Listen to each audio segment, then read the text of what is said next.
2 शब्द सांगणार आहे, ते तुम्ही शांतपणे ऐकून घ्या ही माझी नम्र विनंती आहे.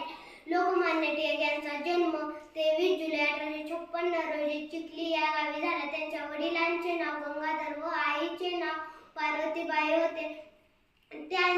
स्वराज्य हा माझा जन्मसिद्ध हक्क आहे आणि तो मी मिळवणारच ही त्यांनी घोषणा दिली. त्यांनी इंग्रजांविरुद्ध बंड पुकारले.